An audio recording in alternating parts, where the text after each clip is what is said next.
അതിശയമേ എന്നേശു മഹേശൻ വഴി നടത്തും ഓരോ നിമിഷവും അതിശയമായി എന്നേശു മഹേശൻ വഴി നടത്തും ഓരോ നിമിഷവും അതിശയമായി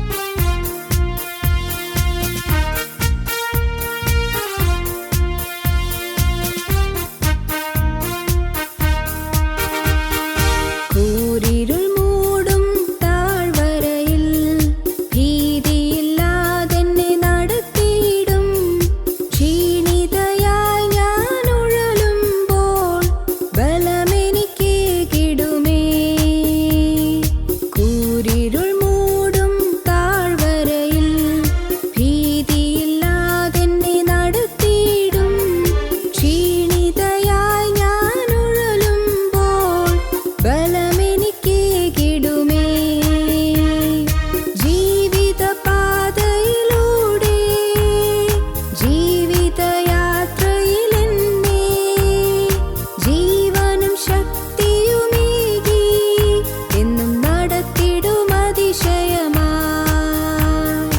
ജീവിതപാതയിലൂടെ ജീവിതയാത്രയിലെന്നെ ജീവനും ശക്തിയുമേകി എന്നും നടത്തിടും അതിശയമായി എത്ര അതിശയം അതിശയമേ വഴി നടത്തുന്നത് അതിശയമേ എന്നേശു മഹേശൻ വഴി നടത്തും ഓരോ നിമിഷവും അതിശയമായി എന്നേശു മഹേശൻ വഴി നടത്തും ഓരോ നിമിഷവും അതിശയമായി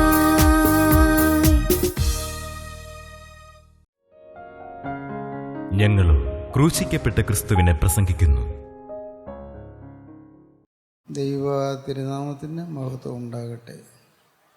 ബഹുമാനപ്പെട്ട അച്ഛനും അനുഗ്രഹീതരായ ദൈവജനത്തിനും കർത്തൃനാമത്തിൽ എൻ്റെ വിനീതമായ വന്ദനം. ദൈവത്തിന് സ്തോത്രം. ഒരു ദിവസം വിശുദ്ധന്മാരുടെ കൂട്ടം വരും, മധ്യാകാശത്തിൽ ഒരുമിച്ച് ചേരും. കർത്താവായ യേശുവിൻ രണ്ടാമത്തെ വരവിൽ അന്ന് ചേരും, അന്ന് ഏഴയും അവരോട്. ഇതൊരു ഭാഗ്യകരമായ പ്രത്യാശയാണത്.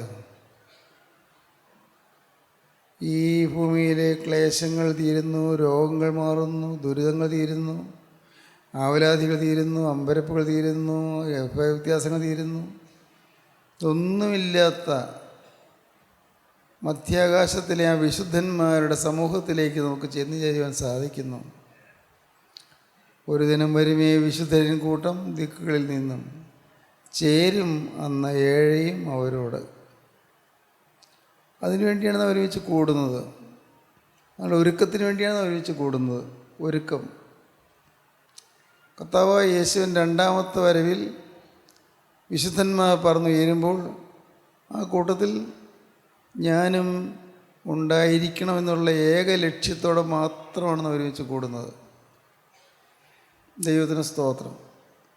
അന്ന് വിശുദ്ധന്മാരുടെ മഹാസമ്മേളനത്തിൽ നമുക്ക് ഈ ഭൂമിയിൽ വെച്ച് പരിചയമില്ലാത്ത എത്രയോ വിശുദ്ധന്മാരുണ്ടായിരിക്കും. പക്ഷേ അവിടെ എല്ലാവരും ഒരുമിച്ച് ചേർന്ന് കർത്താവിനെ സ്തുതിക്കും. സഭയാകുന്ന മണവാട്ടി കർത്താവായ യേശു ക്രിസ്തുവാകുന്ന മണവാളിനോട് ചേർന്ന് അന്ന് ആ മധ്യാകാശത്തിലെ മഹാസമ്മേളനത്തിന് ശേഷം സ്വർഗത്തിലേക്ക് ഉയർന്നു പോകും. ദൈവത്തിന് സ്തോത്രം. ഈ മഹത്തായ സൗഭാഗ്യത്തിന് വേണ്ടി നാം ഓരോരുത്തരും ഒരുങ്ങിക്കൊണ്ടിരിക്കുകയാണ്. ദൈവത്തിന് സ്തോത്രം. ഞാൻ മരണത്തിൻ്റെ വക്കിൽ ഹോസ്പിറ്റലിൽ കിടന്നപ്പോൾ ഇതെല്ലാം ഞാൻ ഓർത്തു. വിശുദ്ധന്മാർ പറന്നുയരുന്ന ആ അത്ഭുതകരമായ സ്വർഗീയ സൗഭാഗ്യ അനുഭവത്തിലേക്ക് ഞാനും ചെല്ലണമല്ലോ. കർത്താവേ, എന്നെയും ഒരുക്കണമേ എന്ന് ഞാൻ പ്രാർത്ഥിച്ചുകൊണ്ട് കിടക്കുകയായിരുന്നു. നല്ല ഓർമ്മയുണ്ടായിരുന്നു, നല്ല സുബോധം ഉണ്ടായിരുന്നു. ദൈവത്തിന് സ്തോത്രം. ഈ ഭൂമിയിൽ ജീവിക്കുമ്പോൾ ക്രിസ്തു തരുന്നതായ പാപക്ഷമ അനുഭവിച്ചുള്ള സന്തോഷം, അത് നാം അനുഭവിച്ചില്ലെങ്കിൽ നഷ്ടമായിരിക്കും. പാപക്ഷമയുടെ സന്തോഷം, പാവം മോചിച്ച് കിട്ടി എന്നുള്ള സന്തോഷം, പാവം ക്ഷമിച്ച് കിട്ടി എന്നുള്ള സന്തോഷം, പാവമോചനം കിട്ടി എന്നുള്ള സന്തോഷം, എണ്ണിയാൽ തീരാത്ത പാപങ്ങൾ കർത്താവ് ക്ഷമിച്ച് തന്നു എന്നുള്ള സന്തോഷം, അത് ഈ ഭൂമി വെച്ച് നാം അനുഭവിക്കണം. ഈ ഭൂമിയിൽ ആ സ്വർഗീയ സന്തോഷത്തിൻ്റെ, പാവമോചനത്തിൻ്റെ സന്തോഷത്തിൻ്റെ മധുരം നാം അനുഭവിക്കുന്നില്ലെങ്കിൽ നാം സ്വർഗത്തിലെത്തുകയില്ല. പാവമോചനത്തിൻ്റെ സൗഖ്യം അതൊരു സന്തോഷമാണ്. പാവമോചനത്തിൻ്റെ സൗഖ്യം എന്തൊരു വലിയ റിലീസാണ്, എന്തൊരു വലിയ വിമുക്തിയാണ് പാവമോചനം എന്ന് പറയുന്നത്. വലിയൊരു വിമോചനം, എല്ലാ പാവവും പോയല്ലോ എന്നുള്ള ഒരു വലിയ സന്തോഷം. നിങ്ങൾ അനേകം പേര് ഇത് അനുഭവിച്ചിട്ടുണ്ടെന്ന് എനിക്കറിയാം. അനേകരും ഈ പാവമോചനത്തിന് സൗഭാഗ്യം അനുഭവിച്ച ആ സന്തോഷത്തിൽ മതിമറന്ന് ആത്മാവിൻ്റെ ആനന്ദ ലഹരിയിൽ ദൈവത്തെ സ്തുതിച്ച അനേകം യുവാക്കളെ കേൾക്കുന്നുണ്ട്. ഇതുവരെ ഈ അനുഭവം കിട്ടിയിട്ടില്ലാത്ത പലരും കൂടെയുണ്ട്. അനുഭവം കിട്ടിയിട്ടില്ലാത്തവർ അവർ ഇപ്പോൾ പ്രാർത്ഥിക്കണം, കർത്താവേ, അങ്ങനെ ഒരു അനുഭവം ഉണ്ടെങ്കിൽ അത് ഈ ഭൂമിയിൽ വെച്ച് എനിക്ക് സാധിപ്പിച്ചു തരാൻ നീ മനസ്സലിയണമേ എന്ന്. അങ്ങനെ ഒരു അനുഭവം ഉണ്ടെങ്കിൽ അതെനിക്ക് തരണമേ എന്ന്. ആത്മാവിൻ്റെ സന്തോഷം, പാവമോചനത്തിൻ്റെ സന്തോഷം, പാപങ്ങളെല്ലാം കഴുകി എന്നുള്ളൊരു ഉറപ്പ്. എണ്ണിയാൽ തീരാത്ത പാപങ്ങളുണ്ടായിരുന്നു. നാം ചിന്തിച്ചു നോക്കിയാൽ എന്തെല്ലാം വൈതരണികളിൽ കൂടിയാണ് നാം കടന്നു പോകുന്നത്, ഏതെല്ലാം കടമ്പകളാണ് നാം കടന്നത്, എന്തെല്ലാം കുഴികളിലാണ് നാം വീണത്, ഏതെല്ലാം ദുരിതങ്ങളിൽ കൂടിയാണ് നാം കടന്നു പോകുന്നത്. ദുരിതങ്ങൾ, അതുപോലെ തന്നെ പാപങ്ങൾ. പിശാച് ഏതെല്ലാം തരത്തിലൊക്കെയാണ് നമ്മെ പരീക്ഷിച്ചത്, ഏതെല്ലാം തരത്തിലാണ് പിശാച് നമ്മെ അപകടത്തിൽപ്പെടുത്താൻ നോക്കിയത്, പിശാച് നമ്മളെ കെണിയിലാക്കിയത് ഏതെല്ലാം കാര്യങ്ങളിലാണ്. ഓർത്ത് നോക്കിയാൽ അന്തമില്ല. ദൈവത്തിന് സ്തോത്രം, ദൈവത്തിന് സ്തോത്രം. നിരാശകൾ, ജീവിതത്തിലെ യാതനകളേറ്റ് വലഞ്ഞ് പിടയുന്ന അനുഭവത്തിൽ മരിച്ചാൽ മതി എന്ന് ഓർത്തതായ കാര്യങ്ങൾ. ഒരുപക്ഷേ ആഹാരത്തിന് മുട്ടുണ്ടായിരുന്നവരുണ്ടോ? ചെറുപ്രായത്തിൽ ആഹാരത്തിന് മുട്ടുണ്ടായിരുന്നവരും യുവാക്കളെ കേൾക്കുന്നുണ്ടായിരിക്കും. പട്ടിണി കിടന്നവരുണ്ടോ? ഒരുപക്ഷേ ചെറുപ്രായത്തിൽ പട്ടിണി കിടന്നവർ യുവാക്കളെ കേൾക്കുന്നുണ്ടായിരിക്കും. ഇപ്പോൾ അങ്ങനെയുള്ളവരാരും കാണുമെന്ന് എനിക്ക് തോന്നുന്നില്ല. പൈസയ്ക്ക് ഞെരുങ്ങിയവരില്ലേ? എന്തുമാത്രം യാതനകൾ കൂടിയാണ് കടന്നു. കടത്തിൻ്റെ യാതനകൾ, കടത്തിൻ്റെ ബാധകൾ. ഓരോ കുടുംബങ്ങളിലും എന്തെല്ലാം ബന്ധനങ്ങളുണ്ടായിരുന്നു, എന്തെല്ലാം ശാപങ്ങളുണ്ടായിരുന്നത്, എന്തെല്ലാം ശാപങ്ങൾ. ജനിക്കുന്ന മക്കൾ ബുദ്ധിവൈകല്യത്തോടെ ജനിക്കുന്നു, ബുദ്ധിവൈകല്യമുള്ള കുഞ്ഞുങ്ങൾ. ജനിക്കുന്ന മക്കൾ അംഗഭംഗത്തോടെ ജനിക്കുന്നു. ജനിക്കുന്ന മക്കൾ ഒരു പ്രായമായിട്ട് എഴുന്നേൽക്കുകയോ ഇരിക്കുകയോ മിണ്ടുകയോ ചെയ്യാത്തവരായിരിക്കുന്നു. ഏതെല്ലാം ശാപങ്ങളുണ്ടായിരുന്നത്. ഇതുപോലെ അനേകം ശാപങ്ങളുടെ ആ കോട്ടകൾ തകർന്നാണ് നാം ഇന്ന് ഈ വചനം കേൾക്കാനോട് എത്തിയിരിക്കുന്നത്. ദൈവത്തിന് സ്തോത്രം, ദൈവത്തിന് വലിയ നാമം മഹത്വപ്പെടട്ടെ. ഏതെല്ലാം തരത്തിലുള്ളതായി ബാധകളുണ്ടായിരുന്നത്, ബാധകൾ, ഏതെല്ലാം തരത്തിലുള്ളതായി ബന്ധനങ്ങളുണ്ടായിരുന്നത്, കെട്ടുകൾ. എല്ലാം കർത്താവ് പൊട്ടിച്ചു തന്നില്ലേ? എല്ലാ ബന്ധനങ്ങളും ബാധകളും കർത്താവ് അഴിച്ചു തന്നില്ലേ? ദൈവത്തിന് സ്തോത്രം. പ്രിയപ്പെട്ടവരെ, നിങ്ങൾ ചിന്തിക്കൂ, നിങ്ങളാരും ഇപ്പോൾ മനസ്സിലാക്കുന്നതിനപ്പുറമുള്ള അത്ഭുത കൃപയാണ് കർത്താവ് ഓരോ പ്രാവശ്യവും നമുക്ക് തന്നുകൊണ്ടിരിക്കുന്നത്. നാം ഒരുമിച്ച് കൂടുമ്പോൾ തീയാണ് നമ്മുടെ മേൽ ഇറങ്ങുന്നത്. തീയ്, സ്വർഗത്തിൻ്റെ അഗ്നി, സ്വർഗത്തിൻ്റെ തീയ നാം പലപ്പോഴും ഒന്നും മനസ്സിലാക്കുന്നില്ല. പരിശുദ്ധാത്മാവിൻ്റെ ആ തീയുടെ പ്രസരത്തിൽ നാം തീജ്വാലയിൽ ആളിപ്പടരുന്നത് പോലെ അനുഭവം പ്രാപിച്ച് നാം ദൈവത്തെ സ്തുതിച്ചില്ലേ? ഇതൊക്കെ നിങ്ങൾക്ക് അനുഭവമല്ലേ? എന്തായിരുന്നു നമുക്ക് ലഭിച്ചത്? സ്തോത്രം. സന്തോഷം, അണമുറിയാത്ത സന്തോഷം.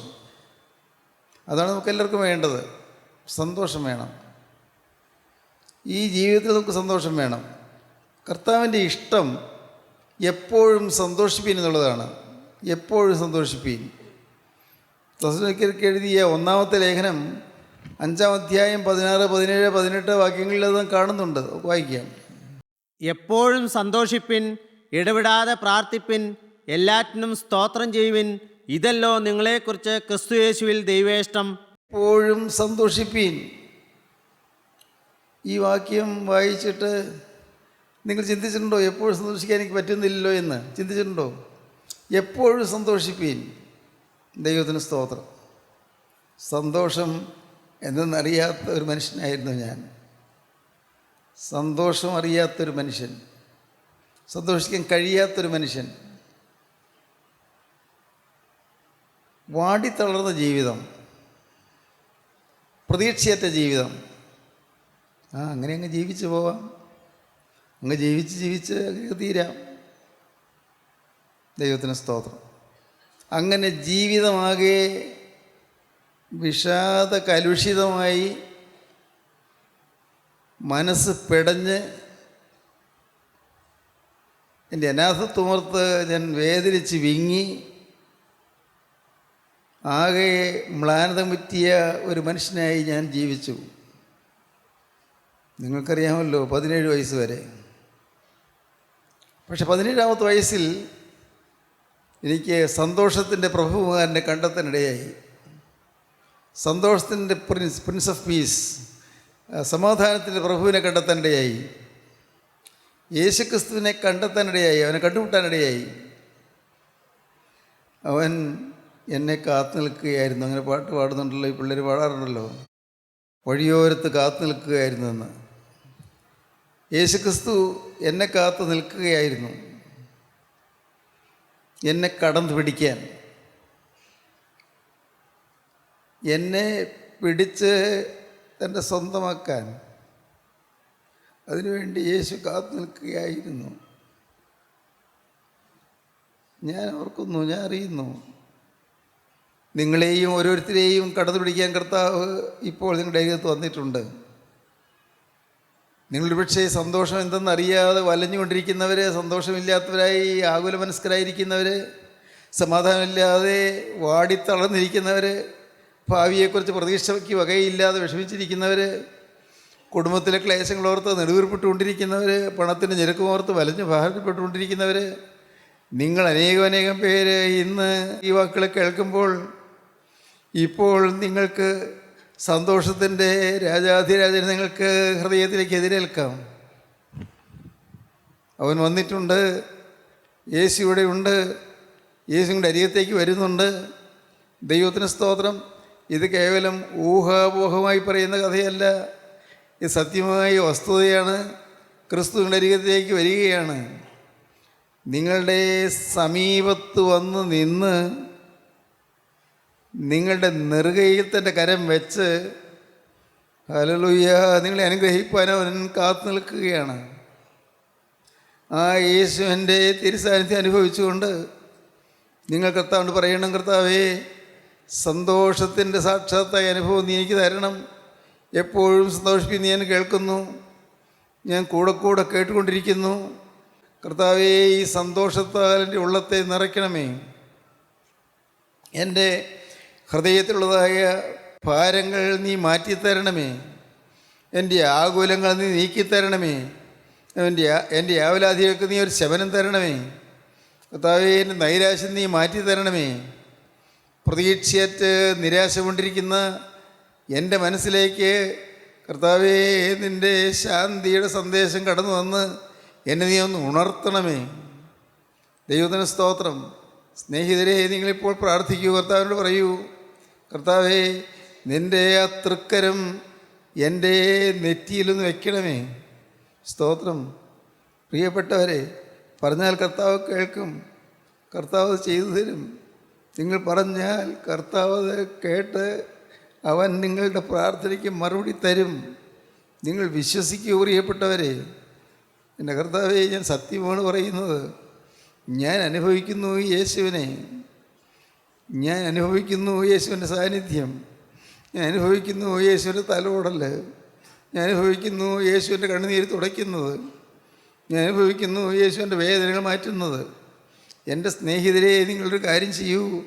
നിങ്ങൾ മറ്റെല്ലാം മറന്ന് ഈ നല്ലവനായ യേശുവിനെ നിങ്ങൾ വിളിച്ച്, കർത്താവേ, എന്നെയോ തൊടാ നീ പോകല്ലേ എന്ന് പറയൂ. ഇവിടെ വിഷമിച്ച് ഭാരപ്പെട്ട ഒരാളിരിക്കുന്നുണ്ട്. കർത്താവേ, എന്നെയോ തൊടാതെ പോകല്ലേ. ദൈവത്തിന് സ്തോത്രം. കർത്താവേ, മനം മടുത്ത ഒരാളിവിടെ ഇരിക്കുന്നുണ്ട്, എന്നെ തൊടാതെ പോകല്ലേ. നിരാശ കൊണ്ട് ഒരാളിവിടെ ഇരിക്കുന്നുണ്ട്, എന്നെ തൊടാതെ പോകല്ലേ. ദൈവത്തിന് സ്തോത്രം. ദൈവത്തിൻ്റെ വലിയ മുഹൂർത്തപ്പെടട്ടെ. എപ്പോഴും സന്തോഷിപ്പീൻ. എപ്പോഴും സന്തോഷിക്കാം. പാവമോചനം കിട്ടിയാൽ എപ്പോഴും സന്തോഷിക്കാം. അതാണല്ലോ നാം കേട്ടുകൊണ്ടിരുന്നത്. പാവമോചനം കിട്ടിയാൽ എപ്പോഴും സന്തോഷിക്കാം. നമ്മുടെ കഴിഞ്ഞകാല ജീവിതത്തിലെ പാവങ്ങളെല്ലാം കഴുകി എന്നുള്ളൊരു ഉറപ്പ് കിട്ടിയാൽ സന്തോഷിക്കാം. ദൈവത്തിന് സ്തോത്രം. കഴിഞ്ഞകാല ജീവിതത്തിലെ കേടുകളെല്ലാം മാറി എന്നുള്ളൊരു ഉറപ്പ് കിട്ടിയാൽ സന്തോഷിക്കാം. കഴിഞ്ഞകാല ജീവിതത്തിൽ ഏതെല്ലാം പാവങ്ങൾ വന്നു, ഏതെല്ലാം അബദ്ധങ്ങൾ കുടുങ്ങി, ഏതെല്ലാം പൈശാചിക ബാധകൾക്ക് ഇരയായി തീർന്നു, ഏതെല്ലാം കുമാർഗങ്ങളിലൂടെ നടന്നു, ഏതെല്ലാം തെറ്റായ വഴികളിലൂടെ നടന്നു. എൻ്റെ കർത്താവേ, എവിടെയെല്ലാം പോയി, ഏതെല്ലാം കുഴികളിൽ വീണു. കർത്താവേ, ഇപ്പോൾ എനിക്ക് പാപമോചനത്തിൻ്റെ സൗഖ്യം തരണമേ. സ്തോത്രം. സത്യം. എൻ്റെ സഹോദരങ്ങളെ, പാപങ്ങളെല്ലാം മോചിച്ചു തരും. എല്ലാം നിങ്ങളുടെ വിചാരങ്ങളിൽ, നിങ്ങളുടെ വികാരങ്ങളിൽ, നിങ്ങളുടെ ആഗ്രഹങ്ങളിൽ, നിങ്ങളുടെ പ്രതീക്ഷകളിൽ, നിങ്ങളുടെ ആശകളിൽ. കർത്താവേ, നിങ്ങളുടെ ജീവിതത്തിലെ ഓരോരോ കാര്യവും ചിന്തിച്ച് നോക്കൂ. പാവം വന്ന വഴികൾ അതെല്ലാമായിരുന്നു. എല്ലാം കഴുകിത്തരാൻ ക്രിസ്തുവിൻ്റെ തിരുരക്തം ഉണ്ട്. നിങ്ങൾ വിശ്വസിക്കൂ എൻ്റെ പ്രിയപ്പെട്ടവരെ. ആ തിരുരക്തം എല്ലാം കഴുകിത്തരും. നിങ്ങൾ വിശ്വസിക്കൂ. യേശു ക്രിസ്തുവിൻ്റെ രക്തം സകല പാവവും പോക്ക് ശുദ്ധീകരിക്കുന്നു. ദൈവത്തിന് സ്തോത്രം. ദൈവത്തിൻ്റെ വലിയ നാമം മഹത്വപ്പെടട്ടെ. ആ സ്ത്രീ പേടിച്ച് നിൽക്കുകയായിരുന്നു. അവൾ ഭയചകിതയായി നിൽക്കുകയായിരുന്നു. ആളുകൾ അവളെ, യഹൂദന്മാർ, പ്രമാണിമാർ അവളെ വലിച്ചഴിച്ചു കൊണ്ടുവന്ന് ക്രിസ്തുവിന് മുമ്പിൽ കൊണ്ടു നിർത്തിയപ്പോൾ ഏതാനും സമയത്തിനകം മരിക്കുമെന്നല്ല ഉറപ്പായി അവൾ നിൽക്കുകയായിരുന്നു. അവളെ പിടിച്ചുകൊണ്ടുവന്ന യഹൂദന്മാരുടെ കയ്യിൽ കല്ലുണ്ടായിരുന്നു. ആ കല്ല് അവളുടെ മേൽ കൊണ്ട് അവൾ എറിഞ്ഞ് വീഴ്ത്തി. അവളുടെ ശരീരം ഉടഞ്ഞ് തകർന്ന് അവളൊരു കൽക്കുമ്പായത്തിനുള്ളിലാകുമെന്നവൾക്ക് ഉറപ്പായിരുന്നു. അങ്ങനെയോട് സംഭവിക്കാറുണ്ട്. വ്യഭിചാരകർമ്മത്തിൽ പിടിച്ചാൽ കല്ലെറിഞ്ഞു കൊല്ലുവാൻ നിയമമുണ്ട്. ദൈവത്തിന് സ്തോത്രം. അവൾ പേടിച്ച് അരണ്ട് നിൽക്കുകയായിരുന്നു. ദൈവത്തിന് സ്തോത്രം. ഇതാ തീർന്നു, ജീവിതം തീർന്നു. എന്തെല്ലാം ചിന്തകളാണ് വരുന്നത്. എല്ലാം പോയല്ലോ. സുഖങ്ങൾ, ഭോഗലാലസകൾ എല്ലാം പോയല്ലോ. എല്ലാം തീർന്നല്ലോ. അവളങ്ങനെ വേദനിച്ച് പൊളഞ്ഞ് മരിക്കാൻ തയ്യാറായി നിൽക്കുകയായിരുന്നു. ഇപ്പോൾ കല്ലുകൾ വന്ന് വീഴുമെന്ന് വിചാരിച്ച് അവളങ്ങനെ പരിഭ്രമത്തോടെ, ഭയത്തോടെ നിൽക്കുകയായിരുന്നു. യേശു അപ്പോൾ കേൾക്കുന്ന ഒരു ശബ്ദം. അവളെ പിടിച്ചുകൊണ്ട് വന്നവർ യേശു കൊണ്ട് ചോദിക്കുന്നു. അവളത് കേട്ടുകൊണ്ട് നിൽക്കുകയായിരുന്നു. ഇവളെ വ്യഭിചാരകർമ്മത്തിൽ തന്നെ പിടിച്ചതാണ്. ഇവളെ കല്ലെറിഞ്ഞു കൊല്ലുവാൻ മോശ കൽപ്പിച്ചിട്ടുണ്ടല്ലോ ഇവൾ എന്ത് ചെയ്യണമെന്നാണ് അങ്ങയുടെ അഭിപ്രായം? യേശുവിനെ കൊടുക്കാനായിരുന്നു ചോദ്യം. കല്ലെറിഞ്ഞ് കൊല്ലണ്ടായെന്ന് പറഞ്ഞാൽ യേശു ന്യായപ്രമാണത്തിലെ കൽപ്പന ലംഘിച്ചു. കല്ലെറിഞ്ഞ് കൊല്ലാൻ പറഞ്ഞാൽ യേശു കരുണയില്ലാത്തവനാണ്. യേശുവിനെ കുറ്റം ചുമത്താൻ വഴി തേടിക്കൊണ്ടാണ് ഈ യഹൂദന്മാർ വന്നത്. പള്ളിപ്രമാണിമാരാണ് അവർ യേശുവിനെ കുറ്റം ചുമത്താൻ നോക്കിക്കൊണ്ട് നിൽക്കുകയായിരുന്നു. യേശു അവരുടെ നേരെ നോക്കി, പിന്നെ കുനിഞ്ഞു, നിലത്ത് വിരൽ കൊണ്ടെന്തോ എഴുതാൻ തുടങ്ങി. യേശു തലപൊക്കി അവരോട് പറഞ്ഞു, നിങ്ങളിൽ പാപം ചെയ്യാത്തവൻ ഇവിടെ ഒന്നാമത് കല്ലെറിയട്ടെ. കല്ലെറിയാം, പാപം ചെയ്യാത്തവനായിരിക്കണം. നിങ്ങളിൽ പാപം ചെയ്യാത്തവനിവിടെ ഒന്നാമത് കല്ലെറിയട്ടെ. ഈ സ്ത്രീ അത് കേട്ടുകൊണ്ട് നിൽക്കുകയാണ്. സ്തോത്രം, ദൈവത്തിന് സ്തോത്രം. കല്ലെറിഞ്ഞ് കൊല്ലപ്പെടേണ്ടതായ സ്ത്രീ, അവൾ യേശു പറഞ്ഞ വാക്ക് കേട്ടു. യഹൂദന്മാരും കേട്ടു. അവർ നിങ്ങൾ പാപം ചെയ്യാത്തതിനുള്ള ഇവിടെ കല്ലെറിയട്ടെ എന്ന് പറഞ്ഞപ്പോൾ അവർ നോക്കിയപ്പോൾ യേശു കുനിഞ്ഞ് നിലത്ത് വിരൽ കൊണ്ട് എഴുതിക്കൊണ്ടിരിക്കുന്നു. എന്താണ് എഴുതുന്നത്? അവരുടെ രഹസ്യഭാവങ്ങളെല്ലാം കർത്താവ് പരസ്യമായി എഴുതുന്നു. അവരുടെ രഹസ്യഭാവങ്ങളെല്ലാം എഴുതുകയാണ്. ദൈവത്തിന് സ്തോത്രം, ദൈവത്തിന് സ്തോത്രം.